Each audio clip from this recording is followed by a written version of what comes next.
한밤중에 자고 일어나니 얼어버린 수돗물.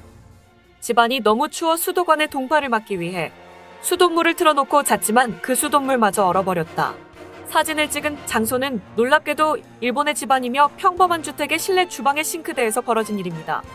겨울이 있는 나라 중 세계에서 가장 집안이 춥다는 일본은 난방을 틀어놓은 집에서도 평균적으로 실내 온도가 평균 10도 정도밖에 되지 않을 정도로 비효율적인 난방 구조를 가지고 있습니다.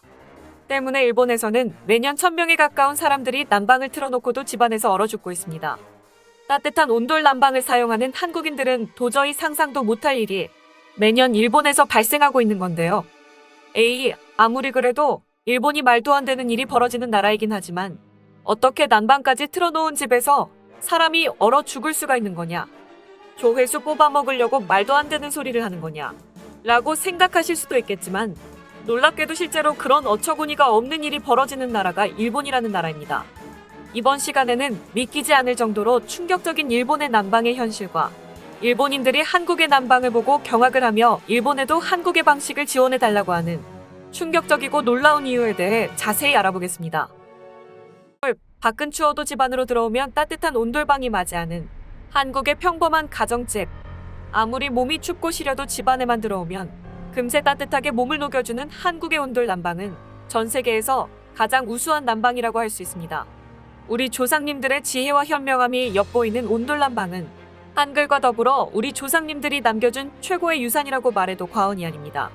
전 세계 그 어떤 난방 방식도 한국의 온돌 방식보다 효율적이지 못하다 라고 자신있게 말할 수 있을 정도인데요. 특히 옆 나라인 일본과 비교하면 한국의 온돌 방식은 너무도 큰 차이가 납니다. 한국의 난방이 세계에서 가장 뛰어난 난방이라면 일본의 난방은 세계에서 가장 효율성이 나쁜 최악의 난방 방식이라고 평가가 되고 있습니다. 일본의 주거 형태는 대부분이 목조주택입니다. 이케냐라고 불리는 단독주택과 아파트라고 불리는 일본의 연립주택들은 대부분 나무골조로 만들어진 목조주택입니다. 50에서 60년대도 아니고 요즘 시대에도 일본의 주거가 목조주택이 대부분인 이유는 쓸데없이 물가가 너무 비싼 일본에서 한국처럼 철근 콘크리트 구조로 건축을 하면 도저히 건축비를 감당할 수가 없기 때문입니다. 겉보기는 이뻐 보이지만 외장을 한 칸만 뜯어도 약해 빠진 나무판이 줄을 이루고 있는 구조이죠. 일본식 목조주택은 가격이 저렴하고 집이 이뻐 보인다는 장점 이외에는 대부분이 단점이 더 많습니다. 방음도 매우 취약하고 방열에는 더더욱 취약합니다. 얼마나 취약하게 설계를 했는지 집안에서 내는 평범한 말소리도 이웃집에 그대로 다 들릴 정도이고 방열에도 취약해 여름에는 덥고 겨울에는 추운 사람이 사는 주거지로서는 아주 최악의 구조를 가지고 있습니다. 도호쿠나 홋카이도와 같은 정말 추운 동네라서 보온을 고려하고 만들어진 일부 지역의 주택을 제외하면 일본의 대다수 지역은 한겨울에 건물 안이 건물 밖보다 추운 경우가 많습니다. 외관은 그럴싸하게 지었지만 건축업체들이 돈을 남겨먹기 위해 실용성을 전혀 고려하지 않고 만들어진 일본의 주택은 보온과 단열이라는 개념이 희박하고 21세기에도 알루미늄 세실을 고집하여 전문가들은 일본을 창문 후진국이라고 부르기도 합니다. 워낙 겨울을 집안에서 춥게 지내기 때문에 일본인들은 원래부터 겨울은 추운 것이다. 추운 건 참아야 한다라는 가치관의 사고 방식이 당연스럽고 자연스럽게 여겨지고 있습니다. 집에서 춥다고 하면 의지가 약하다며 면박을 주는 일본의 문화는 겨울은 집안에서 따뜻하게 보내야 한다는 한국인의 사고방식으로는 도저히 이해를 할 수가 없습니다. 단열도 제대로 되지 않는 집에 난방조차 제대로 되지 않으며 그나마 있는 난방기는 전기세가 비싸기 때문에 제대로 틀지도 못할 정도입니다. 일본에서 난방기구라는 것은 기껏 해봐야 냉난방 겸용의 에어컨 정도뿐인데 난방을 틀면 엄청나게 전기를 먹어대기 때문에 하루 종일 난방을 튼다는 건 상상조차 할 수 없습니다. 일본에서 한국과 같은 따뜻함을 느끼려면 한 달에 적어도 50만 원 이상의 전기세를 내고도 부족할 정도입니다. 일본에도 한국식 온돌 난방을 흉내낸 유카단포라는 시스템이 일부 들어와 있는 곳이 있습니다. 그러나 시공비가 비싸고 한국과는 달리 전기를 많이 잡아먹는 비효율적인 물건이라 일부 부잣집을 제외하고 일반인들은 꿈도 꾸지 못합니다.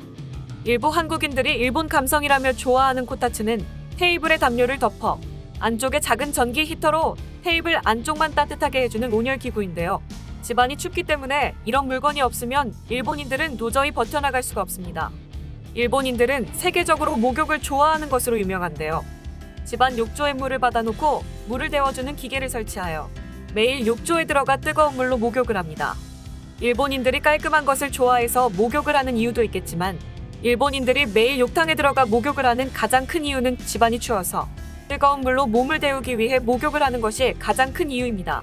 실내가 너무 추워서 이런 방식으로 몸을 데펴 놓지 않으면 도저히 추워서 버틸 수가 없기 때문입니다. 러시아에서 조사한 자료에 따르면 겨울이 있는 나라 중 집안의 실내 온도가 가장 낮은 나라가 일본이었습니다. 일본은 집을 지을 때 공사비가 유난히 비싸기 때문에 단가를 줄이기 위해 많은 노력을 들입니다. 원가를 낮추기 위해 단열재마저 빼버리는 것이죠. 단열이 없는 벽체와 떨어지는 비효율적인 난방의 콜라보레이션은 한겨울에도 평균 10도 이하라는 집안 온도를 만들어내고 집안에서 저체온증으로 죽어가는 사람들이 발생할 정도입니다. 자칭 선진국이라는 나라에서 매년 수백에서 1000명 단위까지 동사자가 집안에서 나오고 있는 나라가 일본입니다. 한국은 국가적으로 단열에 대한 규제가 엄격하고 적극적으로 단열 시공에 신경을 많이 씁니다. 한국의 온돌식 보일러 시스템은 세계 최고의 효율을 가지고 있습니다. 한국으로 여행을 와서 온도를 경험해본 일본인들은 하나같이 큰 충격을 받는 것이 있습니다. 한국의 집안이 너무나도 따뜻한 것이기 때문인데요. 집안이 따뜻한 건 우리에겐 상식적이고 너무나도 당연한 것이지만 일본인들은 큰 충격을 받을 정도입니다. 원래 겨울은 집안에서도 춥게 지낸다는 것을 상식으로 생각하던 것이 일본인들이었습니다.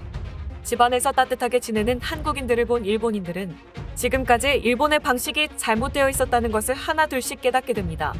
최근 일본의 커뮤니티에서는 한국의 온돌의 효용성과 일본 난방의 문제점에 대한 갑론을박이 펼쳐지고 있습니다. 한국의 난방에 대한 일본인들의 반응을 알아보겠습니다. 확실히 일본의 난방은 문제점이 있다. 집안에서 사람들이 동사한다는 것은 다른 나라였다면 큰 사회적인 문제가 됐을 거야. 그런데 일본에서는 그냥 받아들이지. 일본식 사고 방식을 고수하는 이상 불행은 계속 이어질 거야. 한국의 호텔에서 온돌이라는 것을 경험해봤다. 바닥까지 따뜻한 것은 정말 충격이었지. 한국인들이 겨울에 집안에서는 반팔이나 가벼운 티셔츠 한 장만 입고 돌아다닌다고 했을 때 말도 안 되는 소리라고 생각했다. 그렇지만 온도를 경험해보고서는 바로 생각이 바뀌었어. 문화적 충격을 넘어 말도 안 되는 충격이었다. 우리가 알고 있는 유카단포와는 전혀 틀려. 너무 따뜻해서 실내에 있으면 여름이라고 착각할 정도지. 한국식 보일러 시스템은 단순히 바닥에 따뜻한 열기만 돌아가게 하는 것만으로 끝나지 않아. 한국과 같이 집안의 단열재도 바꿔서 열효율을 좋게 만들어야 해. 일본의 주택 건설 방식은 굉장히 비효율적이면서 비싸기만 해. 한국의 주택보다 나은 점은 겉모습이 이뻐 보이는 것밖에 없어. 일본은 겉모습만 선진국이지 내실을 들여다보면 문제점 투성이다. 일본의 겨울이 얼마나 비참한지 해외에 나가보면 절실히 깨달을 수 있지. 그냥 한국에게 건물을 지어달라고 하자. 한국식 난방 시스템이 들어가면 적어도 집에서 얼어 죽는 일은 발생하지 않겠지. 일본의 집이 전 세계에서 가장 춥다고 한다. 이게 세계 3위 경제대국의 현실이라니. 재미있는 사실은 한국에서 잠깐 코타츠가 인기를 얻었던 적이 있었는데 금세 인기가 시들어버렸다고 한다. 이유가 한국의 집은 너무 따뜻해서 코타츠를 나눠봤더니 쓸모가 없었다고 하는 이야기를 들은 적이 있다. 나도 한국에 가보기 전까진 몰랐는데 대부분의 한국의 집은 겨울에 너무 따뜻하다. 그리고 난방비도 일본의 반도 나오지 않을 정도라고 하지.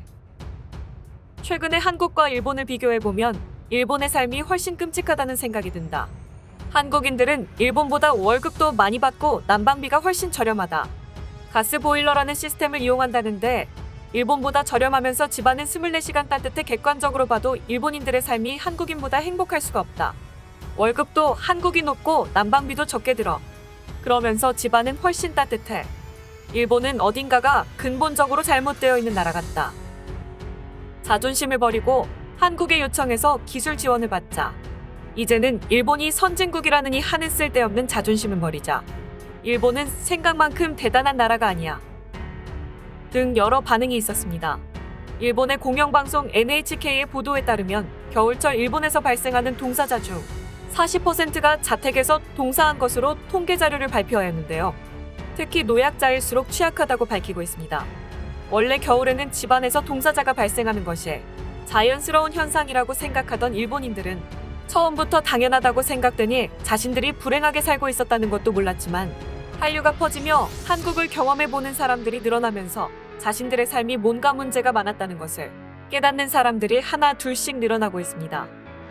오늘 준비한 소식은 여기까지입니다. 끝까지 시청해주셔서 감사합니다.